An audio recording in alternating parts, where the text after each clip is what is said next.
I think after Series 2, I expected there to be a third series. I think after Series 1, that was the big wait, you know, in anticipation. We knew that a lot of things had to change, you know. We were very unhappy with the sets, with the sort of painting of the sets and things like that. I mean, everything was like ocean grey or military grey.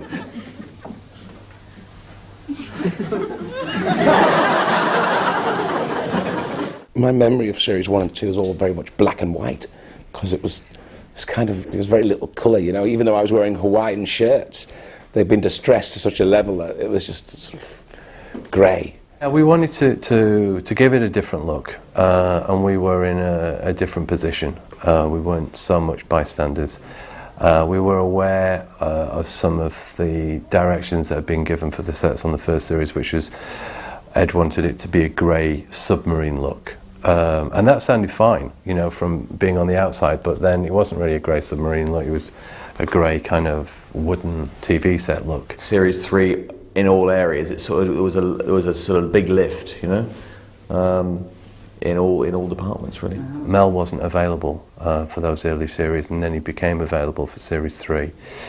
So Rob and I were very enthusiastic for getting him on board, and we had a long talk with him at the beginning, and we talked about our influences being Alien, and he took that on board and seemed to have a plan where, with no money, he could give us a look that was incredibly more on screen than anything we'd had so far.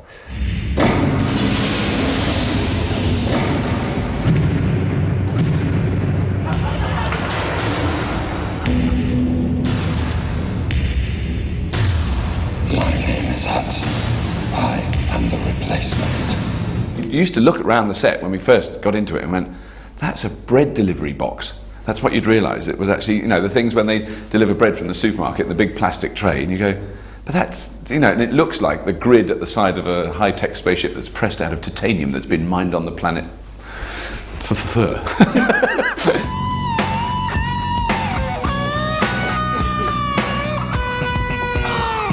That's all it was. It was bits of wood with holes in with light through, as opposed to just bits of wood with no holes in. And there was a kind of genius to what he was doing with no money. I think Mel produced a working set for us that really took Red Dwarf into its next sort of step. So it started to have more of a space age feel about it, I suppose. Well, I just think the whole thing, it just looked glossier, you know. I think every series of Red Dwarf has its own identifying features, but I think it all started with a big kick on Series 3. I mean, a lot of people are very nostalgic and sort of misty-eyed about, oh, the first couple of series of Red Dwarf, they were my favourites, you know, when you can see this, you know. It was never supposed to be like that. It wasn't supposed to be like Prisoner in Cell Block H in space, do you know what I mean? It wasn't supposed to be bang a door and see the set move. It had a sort of a solidity in its look, which was really advanced us forward. I think a great deal. Rob and Doug came in as producers, and it was a more relaxed feel, because they'd started out as one of the lads, you know. Although it did quickly become a venomous scenario with Rob and Doug as well, you know. But it was a lot easier to deal with than Paul's style of producing. No, I'm trying my best to be very diplomatic. That was very good. No. They knew right from day one, before Series 1 was ever shot, exactly what they wanted to see. But obviously they're writing it, and, you know, they have to go through the mechanics of the television world, and sort of various departments have to do their thing. But I think once they got control, they could really fine-tune the whole look of the programme, the whole feel of it. And I think that's what you saw in Series 3. I can understand people wanting to, you know, have their own, you know, ideas and views of how their work should be done. So I'm one of the sort of pro do-it-yourself guys anyway.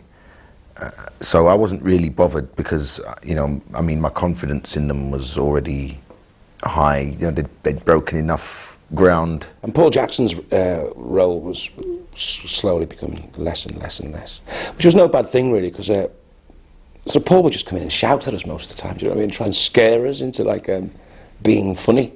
I'm just doing my job.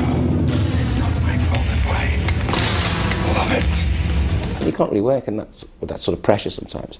I'm not saying that we didn't need it sometimes, because we were all very young men, and we were all just becoming very famous and moderately wealthy, and we weren't handling it the best a lot of the time. You know, we were going out and buying things that we shouldn't buy, and sort of we were very late. We had terrible problems with timekeeping, and Paul was psychotically anal about people being late. He hated you being late. Now there is the other side that isn't really maybe stated enough, is that, you know, Craig and Dan were young and pretty tough to handle, and discipline and punctuality and all the things that, you know, you kind of need to make anything kind of work. They weren't completely, you know, full on great at that. And they did need a bit of, you know, someone saying you need to arrive on time. I mean, it didn't need to be, you know, the kind of Alex Ferguson hairdryer treatment, which they got frequently. But, you know, in the end, I mean, Craig certainly is never late now, is always punctual. In fact, with Danny, I think we should bring Paul back and get him to have a word with him again. Miss Jane! The character had been auditioned, as it were, in an episode by another actor. So that character was something we thought would really work well.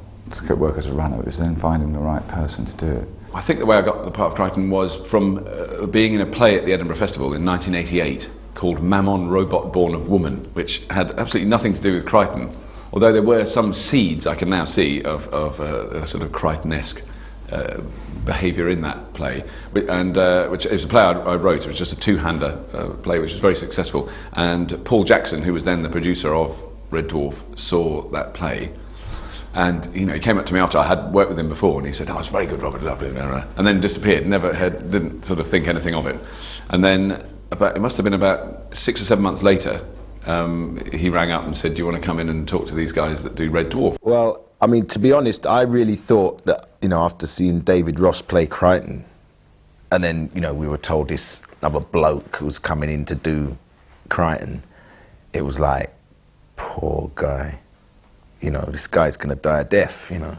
I did ask, and the irony of that so cruel, I did actually ask if I'd be recognisable as the robot, because I was worried about that, because I was also working on another project about robots, and I didn't want to be, and this is the actual quote, typecast as a robot. It was just, those words came back to haunt me many times, and Rob Grant, in his inimitable way, said, "Don't worry, Bobby, no one will recognise you." But if people see my face, what are they going to think? Tell them you had an accident. Tell them you took your car to the Crushers and forgot to get out. Yeah, because of his comic timing and his malleability and his expressiveness, it was really, you know, no contest. He was fantastic. And I just thought at that stage I'd be wearing a kind of RoboCop helmet. You know, and it would sort of be a thing over there, and, you know, maybe some funny costumes with lights on. And then at lunchtime I'd take the helmet off and go and have lunch with everybody else. I had no idea what I was being let in for.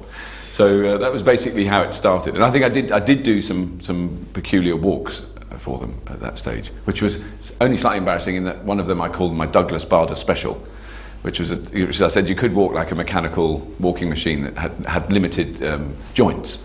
And so I walked with kind of stiff knees. You have to kind of use your hips to walk, which was fine, and they laughed and they thought that was funny. And then at that time I'd never met Doug before, who has one false leg, as I'm sure many people know, and I sort of did my silly walk, and I was even doing squeaky sounds as I did it.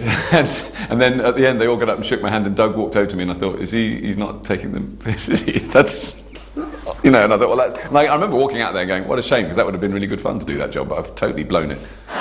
Stopping distances. You're travelling half the speed of light. What is the stopping distance? 4 years, 3 months. And the thinking time? A fortnight.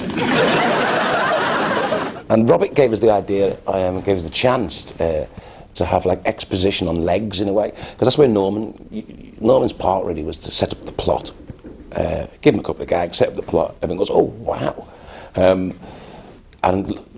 Crichton could do that, but he had legs and he could come onto planets with us, and you know, he could interact with us far better. I mean, it was instantaneous kind of acceptance. It was very rapid, and the cast are such a laugh that you kind of got sucked into it I don't really remember kind of an awkward morning where I didn't feel part of it. It was really quick. It was very quick absorption into that group. We could talk at length about Robert as a a chap in terms of, you know, the whole Crichton character, but I don't think there's many people who could play Crichton. I mean, in retrospect, yes, it's easy to say that now, I mean, because he's made the part so much his own, but I mean, boy, oh boy, I've never met a man with so much patience, you know. I tried all these different walks when we were first talking about it in the rehearsal studio without the costume on. All sorts of silly walks, and actually what defined the walk was the costume. I mean, it was quite restrictive because your shoulders were held really rigid and your legs were held rigid. You eventually just only bloody walkers like that. I just thought I'd give your quarters a quick tickle around, sir. I won't take a jiff. Was they didn't want Crichton to sound like C-3PO or Marvin the Paranoid Android from the Hitchhiker's Guide to the Galaxy. It was kind of English butler, you know, in whatever sense of voice, which I could have done sort of, well, Mr. Lister, sir, you know, it would have worked in a sense. And then I remember trying to read it in with a French accent, and that was very rapidly rejected. A Swedish one, which lasted quite a long time, so which was sort of, I think I'd done a kind of comedy character on stage who spoke a little like this and had the sing-song voice, and, you know, there was, hello, my name is Creighton. You know, it was quite fun. But then Craig started hitting me, and he said that would drive everybody mad. You know, it was kind of, it would be very hard to sustain it. It was like you know, in one line it got a laugh, but to keep it going all the time. They must have gone through every accent in the world in rehearsal with Doug and Rob, you know, and, you know, how many more, you know, there's 75 silly walks you can do, you know, and they must have covered them all, you know, and Robert at the end of it was still patient. About 3 hours before, I would have stormed through a window and gone and left the planet probably, you know. But, you know, Robert was sitting there sort of going, right guys, so let's go back to 35. Voice 35, walk 100. Is that a good combination? Let's try it again anyway. Let's try it for the 73rd time. And at that time, I'd spent quite a lot of time in Vancouver, in British Columbia, in Canada, and I found that accent really intriguing, I mean, my crude analysis is it's quite strongly influenced by a Scottish accent, but it's kind of American Scottish, because they do say words like hoose. Let's go out of the hoose, or they say out of the hoose. But with so originally it was meant to be like that, but as many British Columbians have pointed out quite vociferous to me in the following years, I don't have anything that resembles a Vancouver accent, but that was where it was my idea of it. I've lived a long and relatively interesting life. The only truly terrible thing is that, as my adopted owner, you have to die with me. What? Joke. Deadpan mode. He added yet another type of energy that you know, helped Craig, myself, and Danny and Hattie along. I mean, I think they must have explained to me, but if you've never had it done, you don't really know. So they said, you know, we're going to cover your head in plaster of Paris, and you've got to sit very still, but you can breathe through a straw stuffed up your nose, you know. So you go, oh yeah, fair enough, carry on, until they go, you know, on your face, and it is kind of it's an unusual experience. I wanted to get a lot of angular features on the face, keeping it flesh-toned and flesh-looking. I thought they were making a mould so that they could then make the helmet. I was still sure it was going to be a helmet that would fit really well. It would be a really high-tech thing with lights and buzzy things on it. And then I went in and they showed me this sort of square rubber head. And they did talk about that, you know, that we could do a line here and lines there. And, you know, they were kind of looking at my face and working out how to do it, and drawing on the mould, you know, on the actual cast of my head, and I was very interested in what they were talking about. But then when I first saw the rubber mask, I went, I see, it does go all over. We'd already had Hattie playing a female Holly before in an earlier episode in an earlier series, so she seemed a natural choice. I got a call from my agent saying that they were auditioning for a new Holly because Newman wasn't doing series 3. So I thought, what? You know, it was exciting. Well, Hattie was a lot less of a shock really because she'd played Hilly, and so we'd actually seen her, you know, be Norman, or the female version. They gave me a bit of the script to read. There was Ed, Rob and Doug there, and they said, can you read this? So I read it, and then they said, no, out loud. What's the time period? Well, it's difficult to pin it down exactly, but according to all the available data, I would estimate it's round about lunchtime, maybe 1:30. I think they auditioned about 10 people that day, I think, because I can read upside down, so I was reading down their list. And some people were quite proper, what I'd say, proper actors. Whereas I'd just done stand-up. Once Crichton came, the part of Holly really changed. I thought Norman's Holly was really funny. He had some great lines. He had some great big scenes.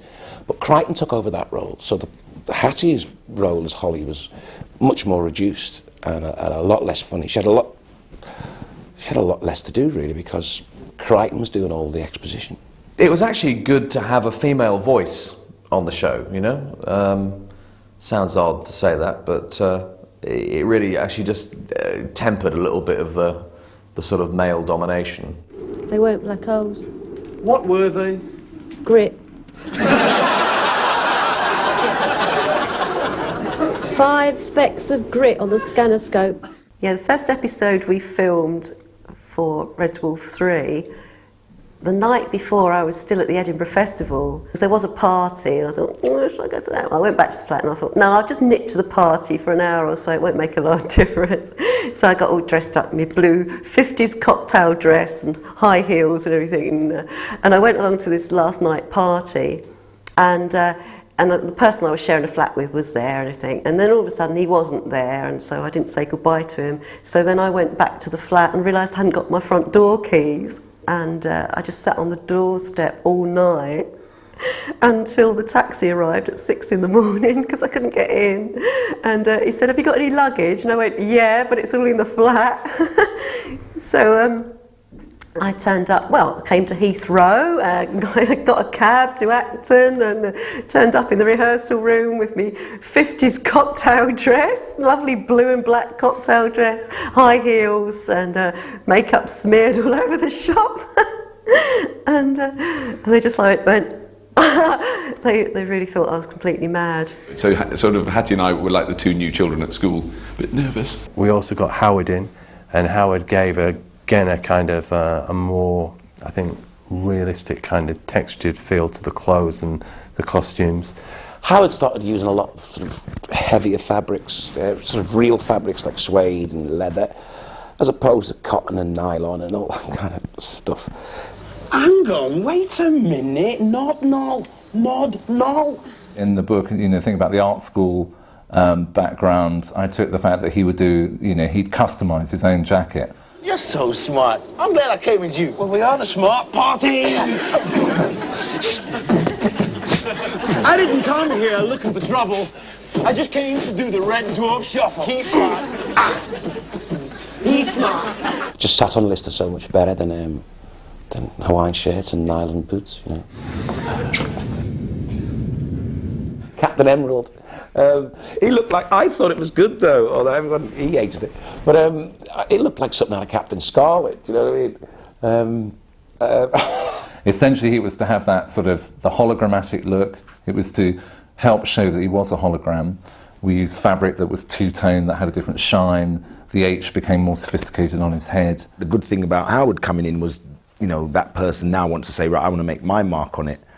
And the only way to make your mark on the cat is to go one step further. Yeah, we've been everywhere. 14 moons, 2 planets. I've been so worried, I haven't buffed my shoes for 2 days. The best thing about Cat was trying to get the cat movements. In the first 2 series, there was a lot of where he'd go up on his haunches and it'd be... so we wanted a lot of swagger and a lot of attitude with him. Well, if you put it like that, I guess you're right. Damn my vanity.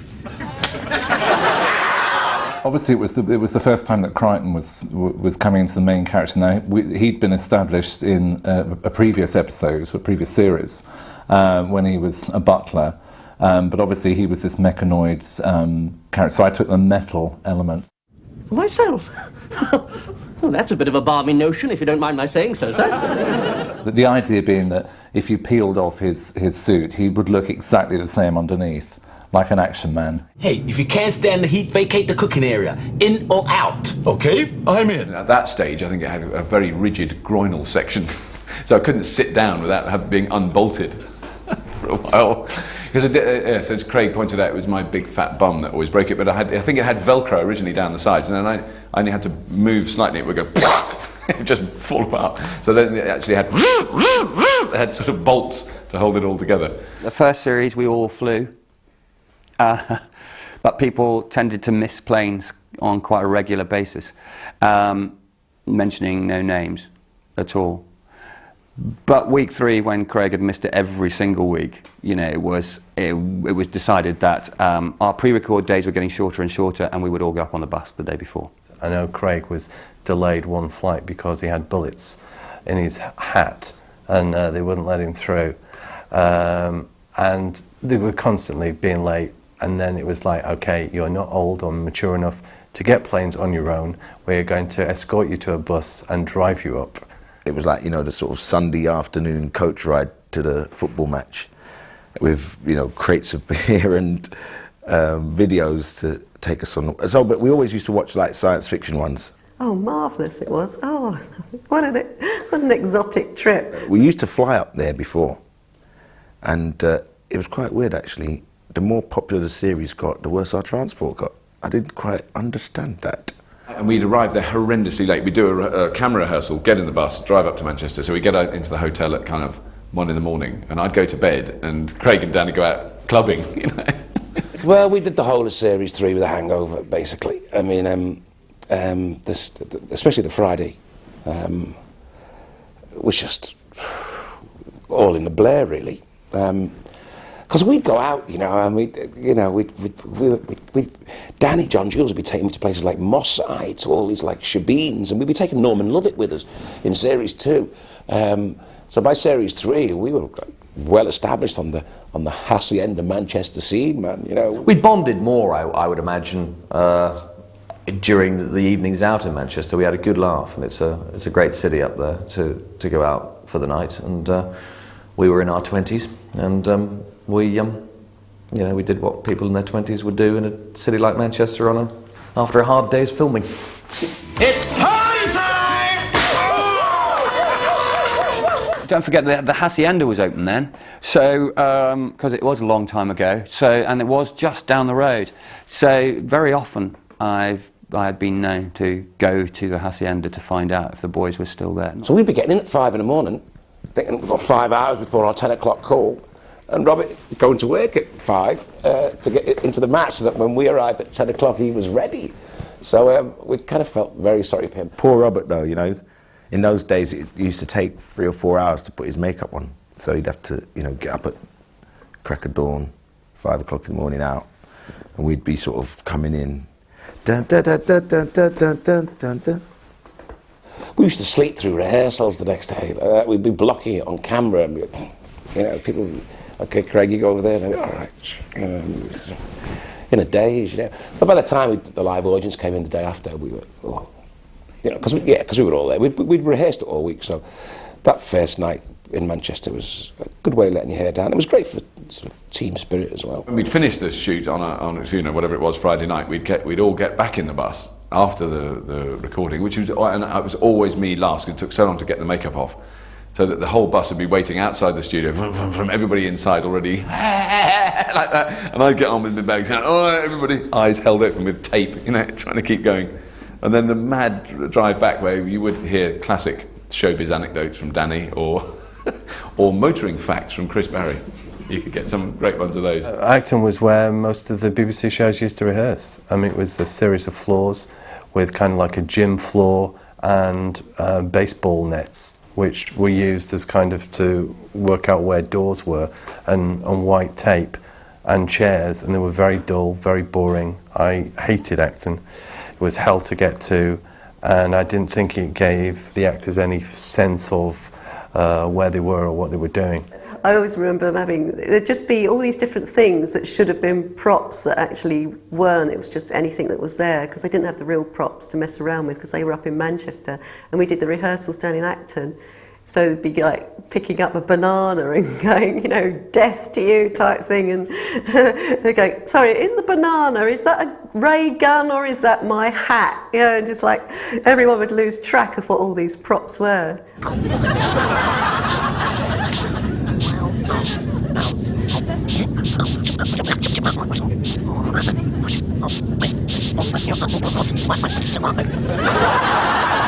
We'd be in the lift with people like Ronnie Corbett and things like that. You know, they'd be rehearsing the 2 Ronnies while we're rehearsing Red Dwarf on another floor and all that. I remember once, after a heavy night, I remember, this is a true story, after a really heavy night, I'm in the lift with Robert, and I faltered, which was, you know, it wasn't very nice because we'd been very, very, very, very drunk the night before.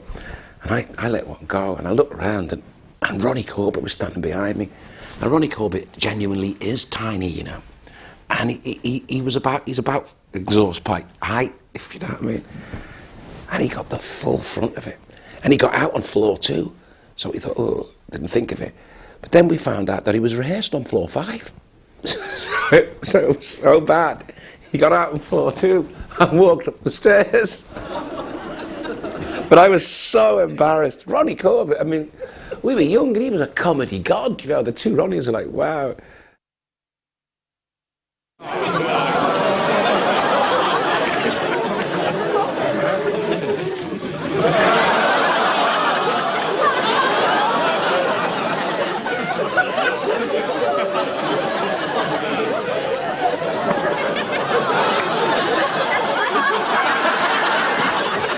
I had a medical appointment and I took a brief history of time with me to try and attempt to read. And I was determined, I knew I was going to be waiting ages, and so I thought I'm going to read this, speed read this for an hour and a half and see if I understand any of it. I mean, obviously the mathematics I understood those completely. But there was a couple of things that really stuck in my mind, and one was this Hawking's theory that it was perfectly possible for the universe to go forwards and then hit the big crunch, and then time rewinds and goes backwards, back to the Big Bang. It was devastatingly difficult, because I mean, you just got sucked into the discussion, you know. Wait a minute, Lister's got the black eye now, it's getting slowly worse as he comes up to the point where the man unpunches him. Wait a minute, no, but he's still got the tooth. Oh, has he? Oh, no, he's got to have the tooth sucked back in. He's going to have his tooth knocked back in before he goes through or does that happen after he goes through the window? And it was, because although you know, you don't shoot those things in sequence, we had to have all that kind of makeup and stuff the right way around, otherwise we'd sort of do the tooth and then, oh my God, he's still got the black eye, but not the tooth, you know. It just took hours, and a lot of stressed directors walking around, scratching their heads. In those days, there was I think there was 2 videotape machines at the BBC that would run backwards. So it was really, really difficult to try and visualise any of this stuff, because you could only get certain time to work on those machines. I mean, now it's a piece of cake, but then the only way really that I could tell if anything was worked backwards was to go out and film on my DV. It wasn't a DV then, it was something like a high 8 or something like that. Shoot on a location, go back and then press the rewind button to see how it worked. There was a thought of, where do we stop thinking about going backwards here, you know, because if we start analyse it too heavily, then, you know, we just won't know when to stop. So let's just stop analysing it now and just do it and go for it, you know? Yes, I think people were breaking down, getting tearful, not understanding what happened. So actually preparing for it was quite hard, but shooting for it was really hard, because as a director you have a certain geography in your mind. So if you have a shot, for argument's sake, it starts wide and finishes tight, then logically your next shot should start wide so that the two will cut together. Then this shot, which is going to that shot, now that one's backwards. So that one now starts wide and finishes tight, but because you're running it backwards, it's been shot the other way, but it's got to join onto this shot, which has been run forwards, and so, you know, your brain starts to explode. There's a perfectly rational explanation for all this. They were running a tandem, and it was running backwards. So there was 2 shots. That's a good example. There's a shot where they came around the corner from left to right, but then when you run the thing backwards, it went from right to left. And then the next shot was them forwards, cycling, but being pushed backwards, so that their dialogue was forwards, but they were riding backwards. And getting the geography of that, I did actually screw that up, and I had to flip the shot to make it work.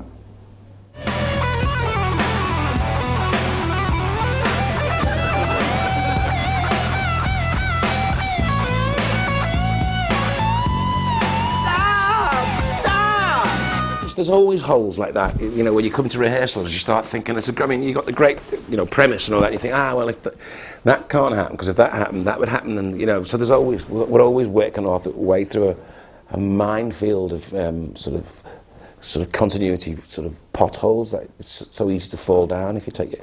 And we've, you know, any Red Dwarf fan will tell you we've fallen down them thousands of times. So, oh yeah, no, you can get a little keyboard with a sampler on, and sample it and play it backwards to find out how exactly those words sounded backwards. And the thing about backwards was when you heard words backwards, they didn't sound anything like you think they're going to sound.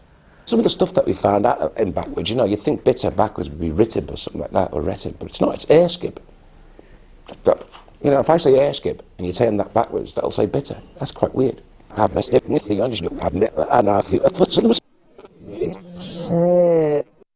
Yo, matey, what's that you drinking there? Drinky, beerskip.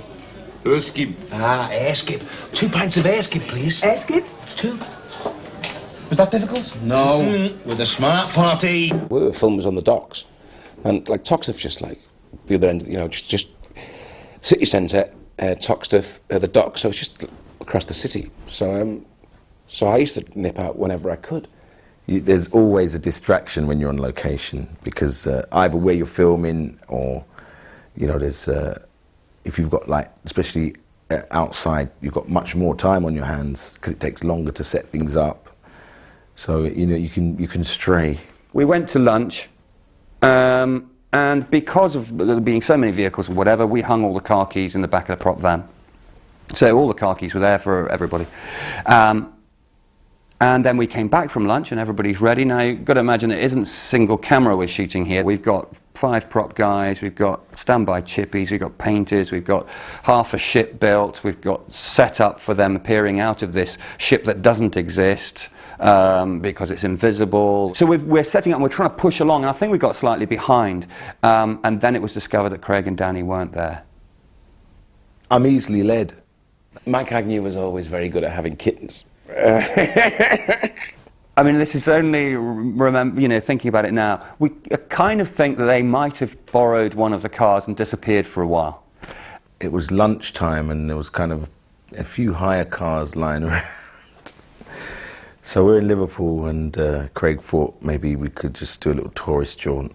But this is now getting on to half an hour, 40 minutes after we should have started shooting. And they appeared. From nowhere. And I went absolutely ballistic. I just went nuts, because as a production manager on a BBC show at the time, of course, you were the production manager, the location manager, the unit manager, the first assistant, the floor manager in studio. You did all the jobs, and it was expected. That's what you did. And I loved it. Absolutely loved it. Now everybody's split up, and you'd have lots of different people doing those jobs, and it's not quite the same. But then you're doing everything. So you tend to get a bit wound up about stuff, especially when your director is going mad about the schedule. That was his job, to have kittens and to worry about us. So we made sure he did his job well. And so I saw Craig, and in no uncertain terms, asked him where he had been, quite loudly, and actually running quite fast at him. And he asked me, he just said to me, "What's your problem, Agnew?" And I think the words I used were, "You're my something problem, Craig." At which point he got quite defensive, and I got quite aggressive, and it was at that point that Ed appeared out of the truck and stopped me from actually hitting him. Then there were lots of apologies and whatever, and Craig and I get on very well now, but at the time, yes, we had a bit of a moment there. Yeah, I wasn't actually there that day, because there was a stand-in Crichton in one of those scenes earlier on, and because I can't remember, I think I was working, that was at the kind of very beginning of the shooting, and I had some work that was overlapping, so I couldn't be there that day. So there was I don't know wonder who that stand-in Crichton was, because I've never been to that lake, wherever they filmed that lake, and there is a shot of Crichton in a speedboat. I was really jealous because I'd never been in one of those at the time.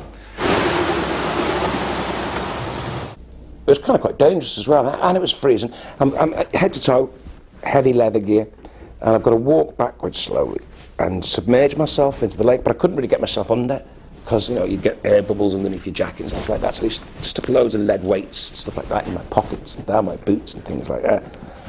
And then I walked backwards into the lake again, and I managed to submerge myself, but there was about 12 inches of silt underneath this at the bottom of this lake, and it was kind of, my boots got stuck in it, and I could hear them, in the distance screaming, "Action, action, action!" And I'm trying to sort of, I'm trying to get my boots out of the silt so I could sort of start walking, and I'm running out of breath, and I'm thinking, oh God, I hope someone comes and rescues me really, really quickly. But in the end, I kind of managed to sort of get one foot out and manage to get a bit of air, and then just kind of do the scene.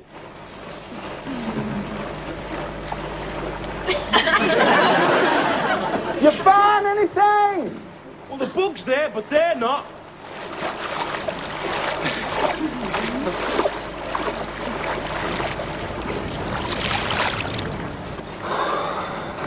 You're dry.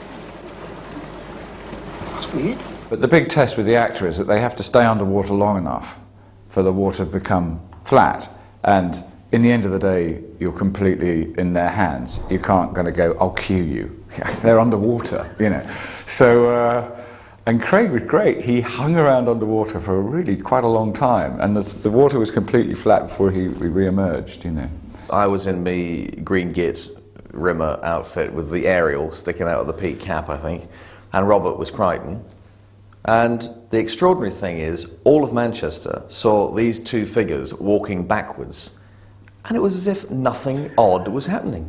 They just did not bat an eyelid. And the universe starts expanding. Eventually, when it's expanded as far as it can, there's the big crunch, right? And everything starts contracting. That was kind of like one of the biggest ever gags from the cat.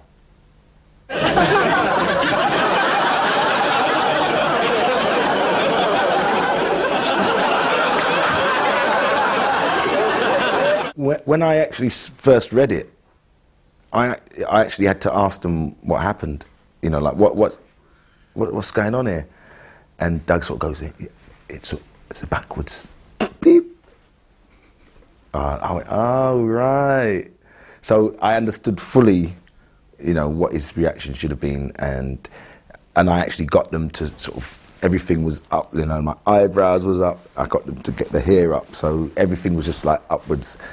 And then when he tries to walk, you know, it's still walking upwards rather than forwards, so that's how that funny walk came about. And Blue Midget, on screen to me, just didn't look like a particularly detailed miniature. It looked like something that had to be made quite quickly. And also the set was very contained and small, and you couldn't really do much on it. We had a chat with Peter Ragg. He went off, and I think at this point it was called White Midget, the craft that we'd written in the script, and he came back with this bug-shaped thing, and we went, oh, it looks like a bug, like it hadn't occurred to Peter that it looked like a bug. And he went, yeah, the guys are calling it Starbug. And we went, oh, that's a good name, maybe it could be green. And he went, well, that's what I was thinking. And then it became green as opposed to white, and as is always the case, things never end up as they were intended to originally. Anti-grav, check. Retro, check. Boosters, check. And very gently, ease forward. I did my warm-ups actually as a character called the Fabulous Tony, all-round entertainer, and I wore this ludicrous bright green suit. They just said, come and do your character in this show and wear your own suit. I think it was a cost-cutting thing, so that they knew I had a suit, therefore I'd be cheaper to hire.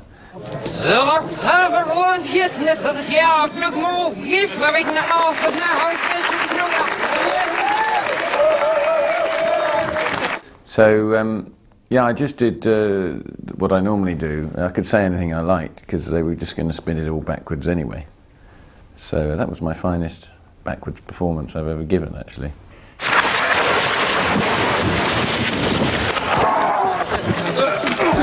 I was thrown through a plate glass window about 4 times, I think. And I was quite heavy in them days, you know, and the guys had such problems getting me through it. They had to pick me up and launch me. I think it was probably more than one take. Craig's very game like that. If you chuck him through a window and you think, could be better, he'll do it again. And he's very good. He was always good like that. I always had great admiration for him. He never ever said, ooh, I'm in agony, I don't think I can do that again. He just got chucked through the window again. there was no difficulty in persuading Craig to have a go at things. I love doing all that bit. I mean, that's kind of, you know, I think stuntmen have the best fun of the lot, you know. When you do all the sort of close-ups and all that, and then you let the stuntman go and do all the exciting stuff. I like getting the explosions and all that kind of stuff. Unrumble!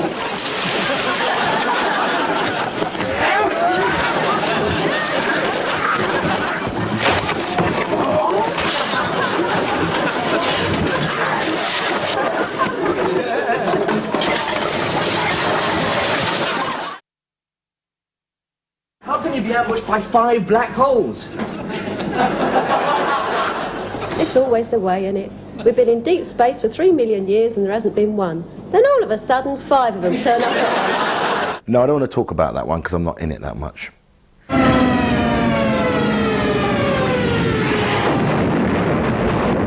The genesis of that, the whole ice thing, was a meeting with Rob and Doug and me and Peter Ragg, the visual effects designer. Rather than us writing stuff and them trying to deliver what we had written, we wanted to reverse it a bit. And so we met with the vis effects guys and said, what can you do that would look really good?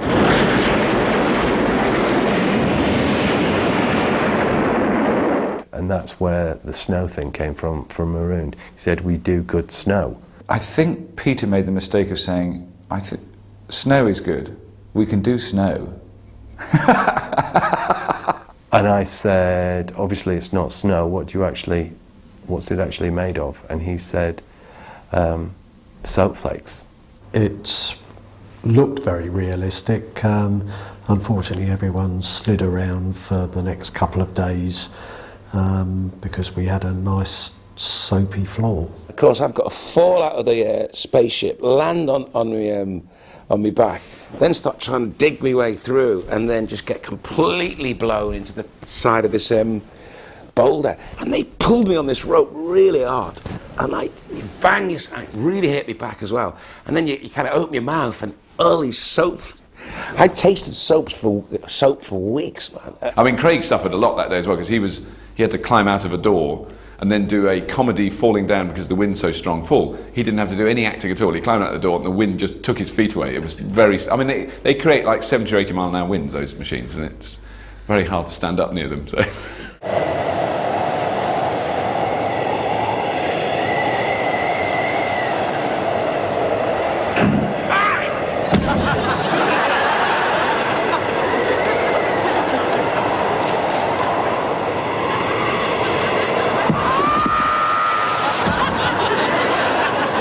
Credit to Craig, we put him through hell on that and he just kept going, you know. He never gave up, never complained, always got on with it. That was so bloody painful. I mean, it was more painful for Robert Llewellyn. He had his eyes, his mask was on, but his eyes were glued open. They had to paint so much makeup to cover the join from the rubber mask to my eyes that they just kind of kept layering it on, which was, you know, if you're sitting like that, it's just having your eyeballs painted. It's not that terrible. Not your eyelids, not your eyeballs. Luckily, they didn't paint my eyeballs. That would have been very bad. But what happened then when I opened my eyes, my eyelids got basically stuck. So I was like that. So I couldn't really blink, you know, which is, you know, not pleasant, but it's not horrible until someone actually blows soap flakes into your face from a huge fan. This is the engine of a Volkswagen with a propeller on it, with a kind of guard round. That's a wind machine. So they start out this thing and the wind starts. They go, all right, everybody ready? Then they pour soap flakes into the wind, and it creates an instant blizzard. Brilliant effect. But there's me going, with foaming eyes. A pint of lager just didn't taste the same that night. It was just like, you know, you were blowing bubbles. Still snowing, is it? I mean, you're head to toe in leather. You got a fire there. You got all the lights. You're sweating your hairies off, and you're supposed to be. I decided to shoot the entire show handheld. So apart from some of the ice stuff, everything in the studio, everything in Starbug was shot handheld. And to my knowledge, it was the first sitcom that had ever been shot handheld. That's it, there's nothing else. Just a pot noodle. Oh, and I found a tin of dog food in the tool cupboard. Well, it's obvious what gets eaten last then, isn't it? Can't stand pot noodles. And it's a very powerful story. It's a very good story that people could identify with, because it was to do with, you know, you can understand being stuck in the middle of nowhere and you haven't got anything to eat, you're going to die. You know, it's a great thrust to get that story going. And so all that claustrophobia really helped it, and it really made it look great. I thought that was some of our best work in the early ones. Our finest hour, as it were. I think it's my second favourite, probably, of all Red Dwarfs, you know. And just to do to read the dialogue for the first time was just one of those moments. As an actor, you just sort of, you know, great, I can't wait to do this. I used to play golf. I hate people who abuse the facilities. Hope you rake the sand back nicely before you... That would be a hell of a lie to get into, wouldn't it? Competition the next day, your ball lands in Lister's buttock crevice. You need more than a niblick to get that one out. I say I've got a big bump. Big? It's like 2 badly parked Volkswagens. I think Marooned is my favourite episode in terms of, you know, the way that those guys played it and the way that we experimented with a style of shooting. I loved Marooned. I just think if ever we did a Red Dwarf stage play, I'd love to do Marooned as it, because it's just like, basically it's a two-hander, you know, and great dialogue, great stories. It was a long episode for those two, you know, to be funny, sitting around a fire, in a studio with an audience, with a fire going, you know, 5 handheld cameras, cameramen leaning over each other. My favourite shot from the whole sequence inside Starbug was Craig had to eat a bit of dog food, and he got the spoon the spoon out with the dog food on the end of it, and he was going to put it into his mouth, and as he did it, the camera moved in to Craig to the point where actually the end of the camera, I think, hit the end of his hand as he put it into his mouth. As a result, you get this great wide-angle, grotesque shot of somebody, you're following the dog food into his mouth. I'm sure the dog food will be lovely. I mean, this isn't dog food.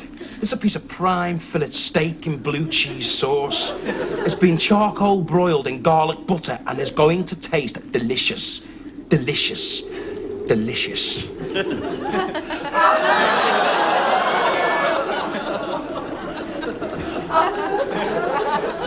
Well, now I can see why dogs lick their testicles.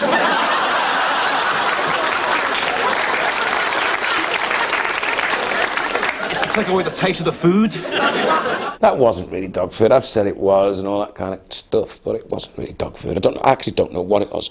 But it was horrible anyway. They had a tuna stuff all mixed on, and then he put like marrowbone jelly on the top, which was like probably scraped from the side of a tin of Spam or something like that, you know.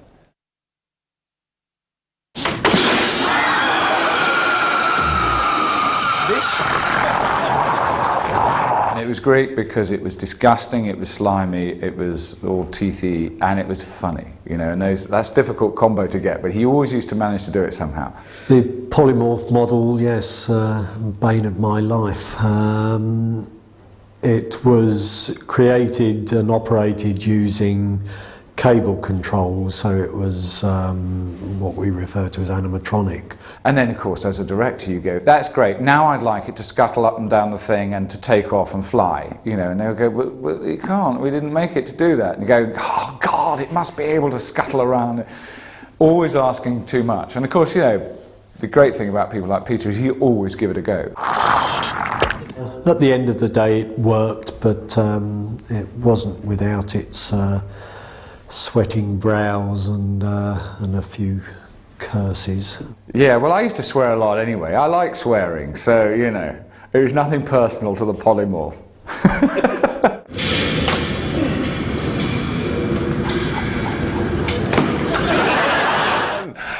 I only did that because it's one of the moves I can do. But I had that, I looked like I was in Cameo. Remember that band Cameo, Word Up? Because I had this big sort of jockstrap outside my leathers and all that to protect my sacred love spuds. Snake! Snake! Snake! It was a big snake, so its head was kind of that size. And when it yawned, she said, oh, don't worry, that's just yawns. It went... And this enormous mouth opened and the little pointy tongue thing came out. And she sniffed me. She was a bit confused by the rubber head and she was doing this. And I sort of, that head's and you try and push a snake's head away, thinking, that's a bit close, and they don't move. And you go, and it just wants to stay there, and then it goes, you get that look. You get the squashed Crichton look. So she gives you a little squeeze, you knew it. And that, I mean, I think there is a kind of 1 second shot of Tina around my neck. I mean, it's so brief. And the hours I spent with Tina trying to kind of bond.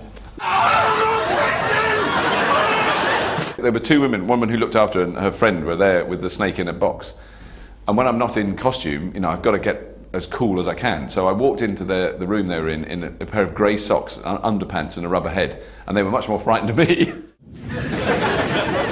Look, just because it's an armour-plated alien killing machine that salivates unspeakable slobber doesn't mean it's a bad person. I just sort of, you know, picked up on, you know, many of these sort of Morris Minor driving peace people that we'd seen at Greenham and just sort of exaggerated it, brought in a bit of hippiness, you know, and off we went. The beard and the makeup were, you know, the glasses and everything. Sort of Rolf Harris look-alike. We then changed it when Chris came up with the Peacenik as a character.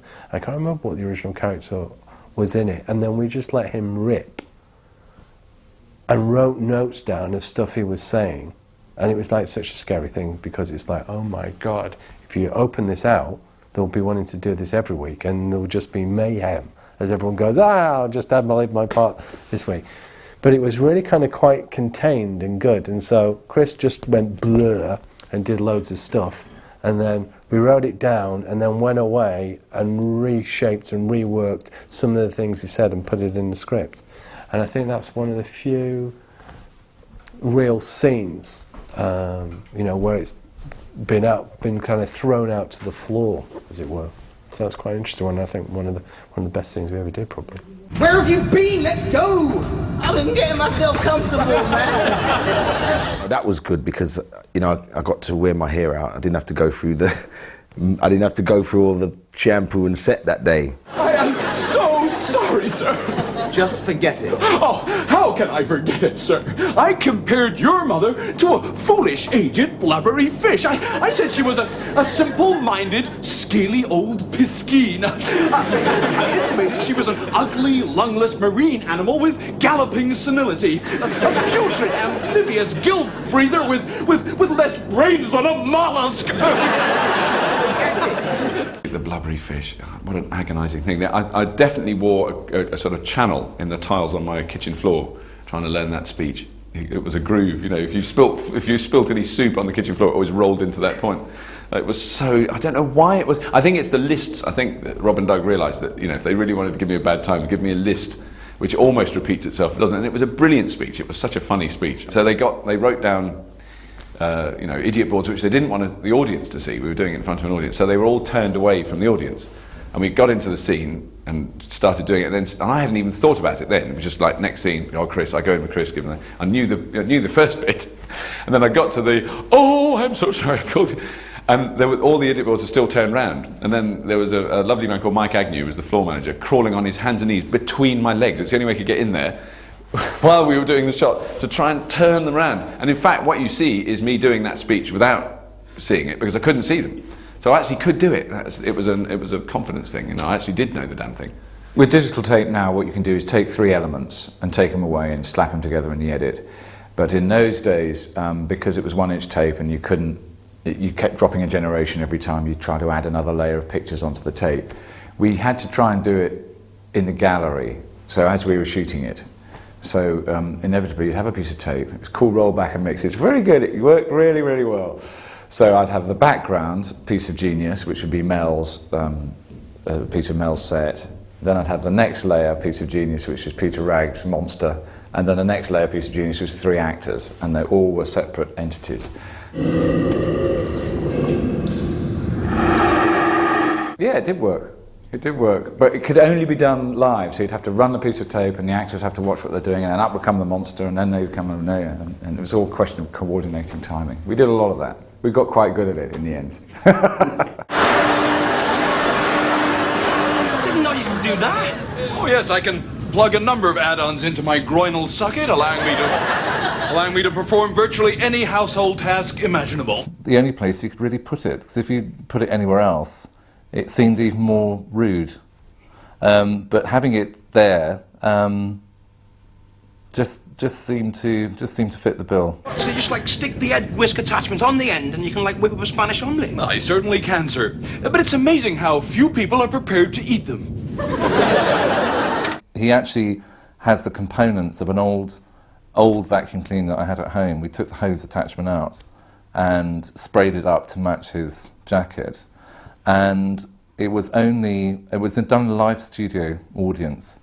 And we'd done a sort of rehearsal, and the crew had really laughed and thought it was fantastic, and we didn't think anything about it. I now think I remember it because I've remembered it so much, but it was an extraordinary event. At that stage in my career, if you can call it that, you know, I'd appeared on thousands of stages in comedy shows, and so I'd worked with live audiences who laugh a lot when it went well, who walked out when it didn't.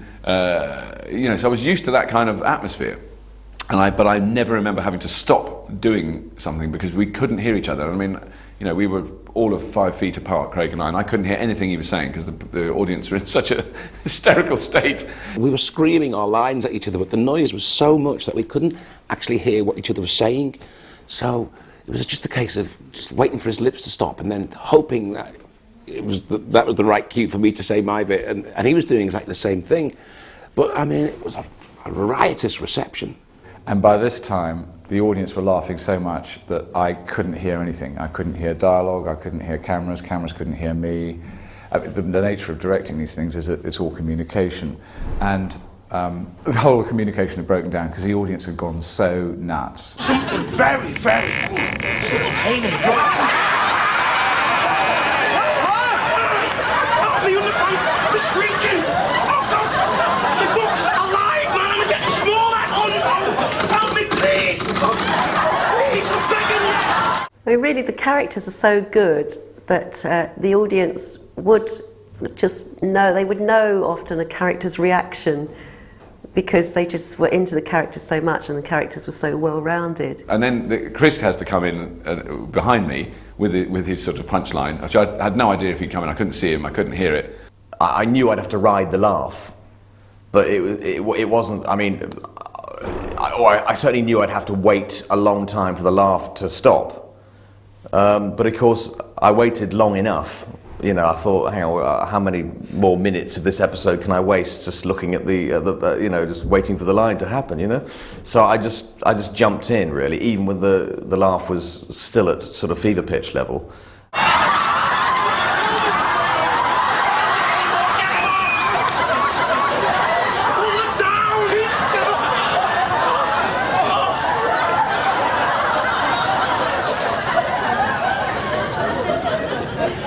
Well, I can't say I'm totally shocked.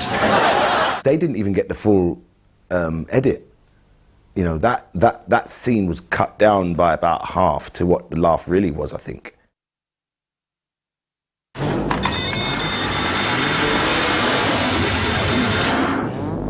Keep that safe. It's Lister's mind.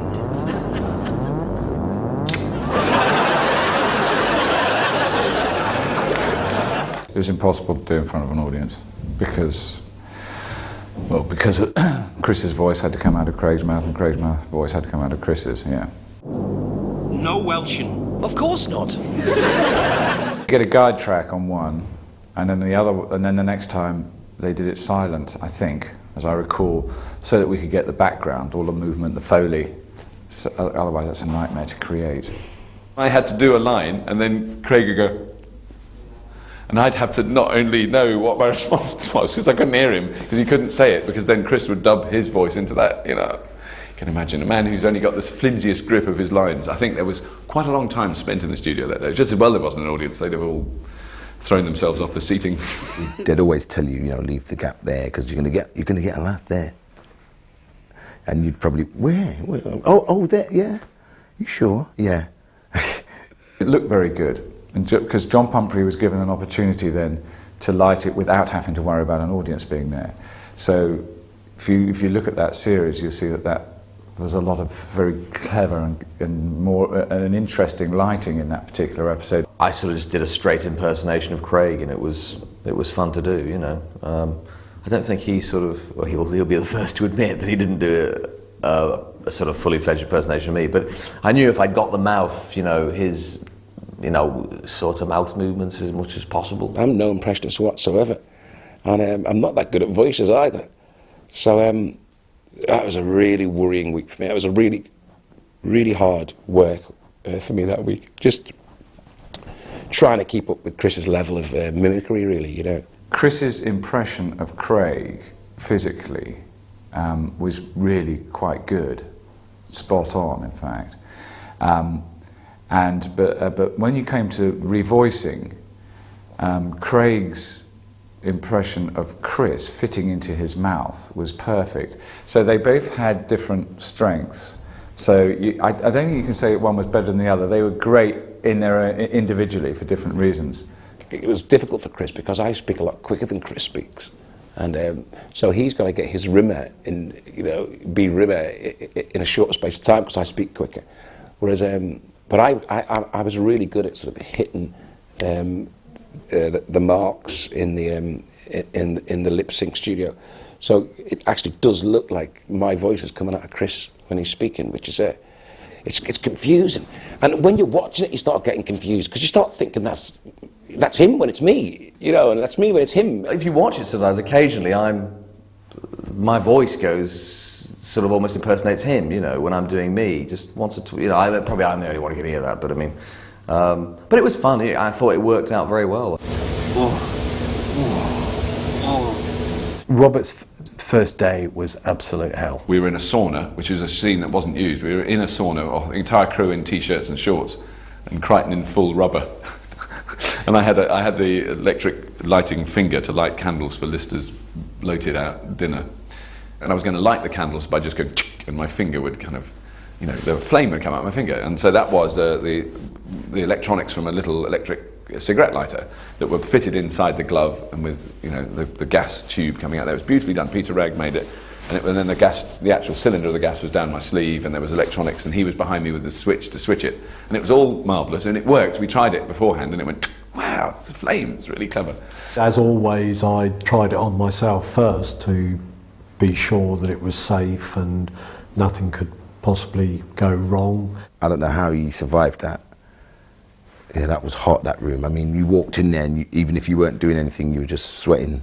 On the day, I was sweating sort of, I would think, 4.5 gallons an hour. It wasn't pleasant.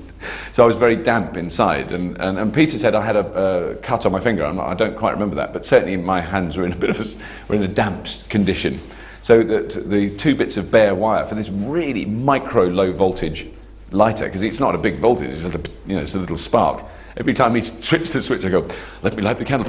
And I get this huge electric shock because it was direct contact to wet skin. And everything just compounded to make life extremely unpleasant. Robert yelped and leapt 5 foot in the air and called me a few names, most of it under his breath, I have to say. And all this time, Craig was lying in a lovely jacuzzi, reading a women muscle magazine, smoking a cigar, having a whale of a time. He's going, what's the matter, Bobby? It's fine.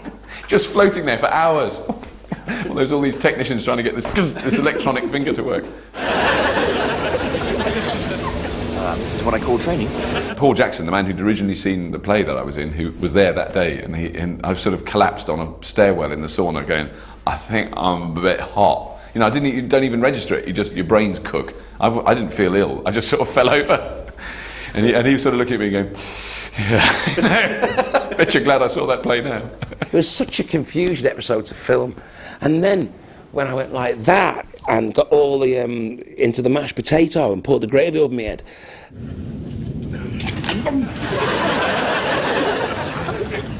The mashed potato wasn't properly mashed. There was big hard lumps of it, and all the lumps went up my nose, and it was horrible. It was like a really uncomfortable episode to do that. It's strange. People always think that the directors direct the miniatures, and it's not true. It's mostly not true on film, and it certainly wasn't true on Red Dwarf. Heat Rag and his guys would go off, and they would shoot the sequence, and then, you know, we would see rushes as they came off. But in terms of storyboarding or camera angles, they were pretty much left entirely to their own devices, and then, you know, would give us the shots. If you shoot at 120 frames a second, you're shooting at 5 times normal speed. so everything takes 5 times longer to happen, so it adds weight. With the small budget that we had, we were being kind of insanely ambitious by trying to cram all this stuff in, but there wasn't the time or the money really to do it. You stop saying everything's crypto-fascist. Make me sound like I was a complete git. Look, I'm not breaking up the band. Music is my life. My brother Emil played me as a young man in Time Slides, yeah. It's one of my best weeks, you know. He'd just done that film, The Fruit Machine, and with Robbie Coltrane, and so he'd done a bit of acting before. He was lovely, Craig's brother, really sweet, and he was in this sort of, yeah, completely glam rock. It was everything from sweet teenage rampage. He had platform boots and very tight trousers and this bomber jacket and wild afro hair and a collar that he could have taken off with.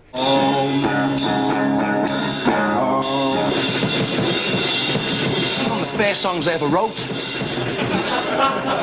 It was called Om. I think he did really well in it, you know, because he had a much less lived-in voice and all that kind of stuff, so it did genuinely sort of appear that it could be me as a younger person, you know, because the voice was younger and stuff like that, and he still had that sort of idealism in his eyes.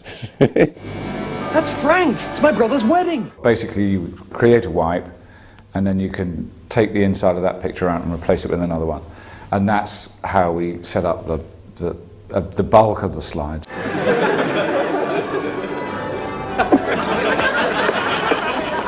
The bit where he fell out of the photograph had been filmed at least a month more earlier than when he fell on the ground. But not only that, it was written, Rob and Doug, you know, testing the barriers, it was written so that he said half a word the month earlier and the second half of the word later. So I think it was fan-smegging-tastic.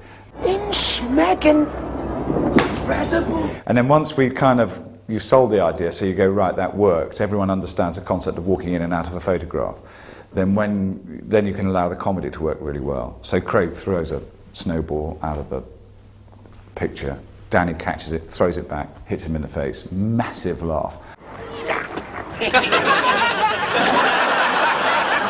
We just made him like a sort of rock star. We made him as Lister would be if he had wads of cash, and it was the whole thing with his stretch limo and, you know, big cigar and, you know, just the whole sort of rock and roll elements. But, you know, he did have a Wilma Flintstone t-shirt.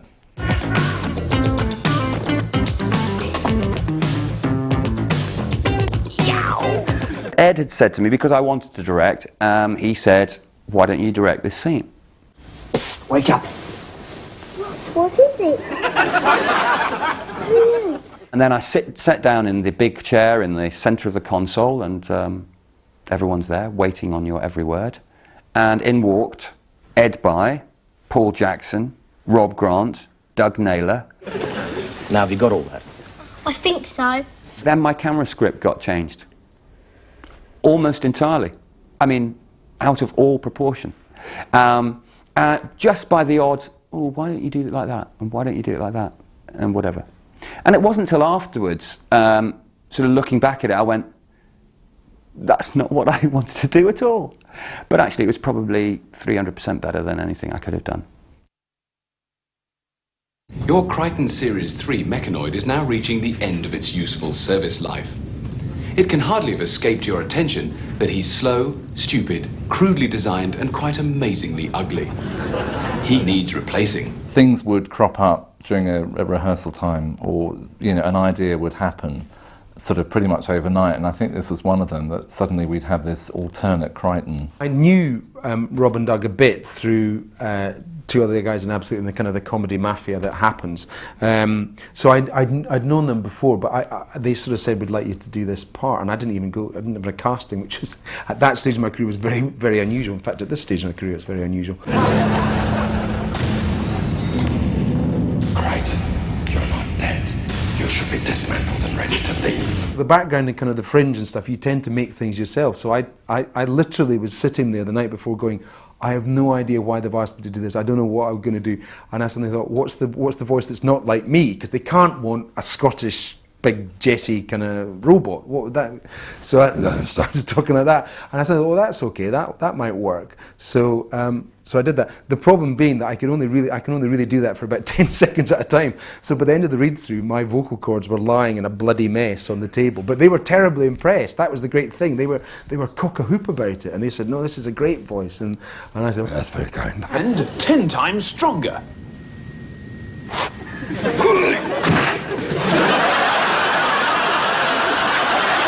We'd meet at the BBC for our tech rehearsal, and I went to the costume store and literally grabbed a whole load of stuff, studded gloves, and there was a crash helmet, there was this sort of, we had a sort of a gorilla breastplate. There was a complete mishmash of anything and everything. Going into this room where Howard, more in optimism than anything else, had come up with this fantastic costume that was just the simplicity of the design and the kind of the way that he'd done it. It was like, you know, when you see those documentaries in Star Wars where they say we couldn't find an eye for C-3PO, but we found this air vent that somebody had thrown away, and suddenly that was right. And it was you sort of got the feeling that Howard was doing that on a daily basis. We went up to Manchester, and I think overnight I sort of literally put this thing together. And as Gordon came in, we literally added more or less or whatever, and came up with the Hudson, which worked fantastically well. It looked like very good metal, but it was actually made of very, very thin and, as it turned out, rather sharp plastic. So there was once I put it on, there was a range of movements I could do, which actually helped the character. I think probably the character. My God, that's a hefty thing to say. Because you couldn't move in any way like a human being at all. He had great big platform Herman Munster boots, which made him about 8 foot tall. And it was just all those elements, and it was literally creating on the spot. It was very, very frightening in it. They gave him these massive big boots, heels that high. He was like ginormous in it. A very rude man. Dying time. First time they gave me a shotgun in that. Have you noticed? I've got a shotgun. I've got an old-fashioned, sort of like, well, old-fashioned in Red Dwarf terms, sort of 20th century shotgun, which I've never used since, and I'd never used before. Where did it come from? Where did it go?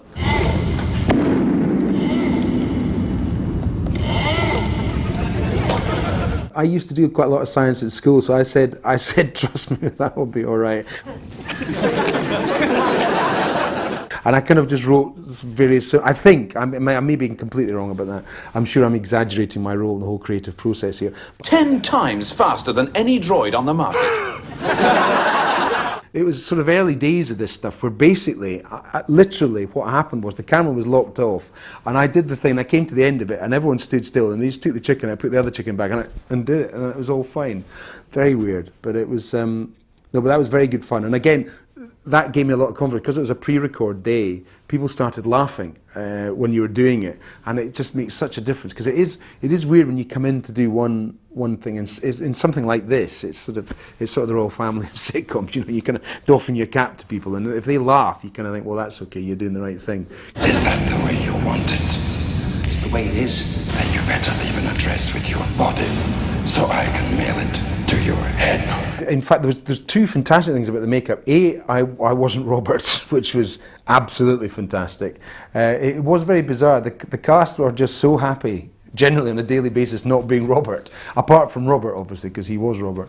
And everyone else, if ever you were feeling down, you just looked across at the lunch table, you saw this man trying to eat without moving his face. It must have taken, 20 minutes. Poor man, he suffered.